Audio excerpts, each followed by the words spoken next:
niba ufite imyumvire ngiye kukubwira, bwira intsinzi ngo bye bye. Kugira intsinzi bitangira mu mitekerereze. Iyi myumvire rero ni imyumvire iranga abantu batajya bakora ikintu na kimwe ngo kigerweho. Muri iyi myumvire twavugamo nko kuvuga ngo simbishoboye.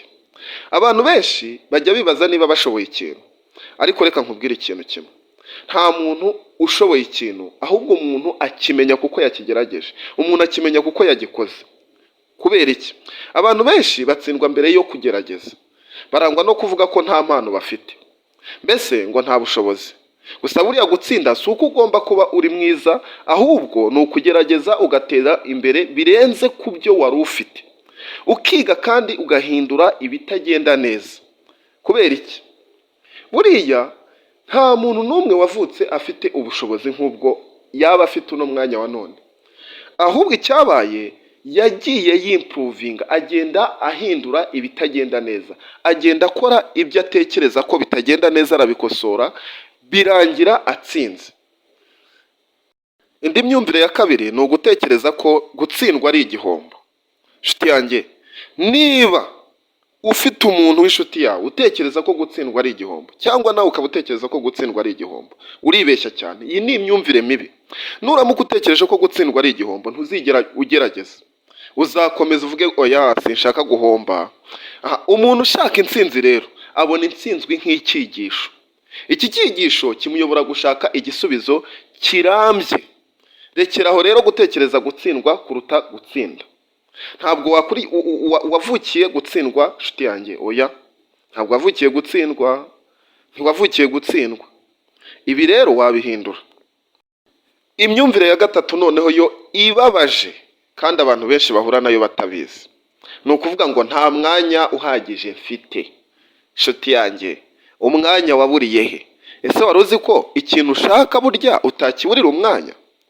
Iyi myumvire ndashaka kuyihindura ukayihinduza ivuga iti: nkwiye gushaka umwanya w'ibyo nshaka gukora, w'ikintu nita icy'ingenzi, kandi ngiye kubikora. Gabanya urwo rwitwazo, shakisha umwanya. Icya kane ari nacyo nsorezaho, ni icyo abantu batekereza gushaka ubufasha kugira ngo batangire. Nkeneye ubufasha kugira ngo ntangire. Ibi nibicike rwose. Rangwa no gukora ikintu mbere yo gusaba abakigukorera. Tangira, niba naza bazasanga hari aho ukigejeje. Buriya impinduka zose zitangirira mu myumvire. Iyi myumvire ine uko tuyibonye, nuramuka uyihinduye, uzagera ku ntsinzi, byatinda byatebuka uzayigeraho. Hindura iyo myumvire n'ubuzima bwawe burahita buhinduka. Igihe uzaba wahinduye imyumvire, n'imyitwarire yawe izahera ko ihite ihinduka, kuko ntibijya bisigana. Mu magambo make, icya mbere, rekera kuvuga ko utabishobora, ahubwo vuga ko ushobora kubyiga ukabimenya. Icyo ni icya mbere. Icya kabiri, igihombo cyangwa gutsindwa, ubyo ngibyo rekeraho kubyita ko ari igihombo, ahubwo byite ko ari icyigisho. Icya gatatu twabonye, nta mwanya uhagije mfite. Ibi bihinduke. Vuga ko ngiye gushaka umwanya w'ikintu nkunda cy'ingenzi. Nkeneye ubufasha ni icya kane. Iki gihinduke rwose. Iki cyankeneye ubufasha kugira ngo ntangire gihinduke. Ibi ahubwo bihinduke ngo ngiye gutangira ubufasha nzabuhabwa. Sinshobora gusoza ntakwibukije yuko impinduka ni izawe, ni wowe zagenewe. Tera iya mbere rero uhinduka.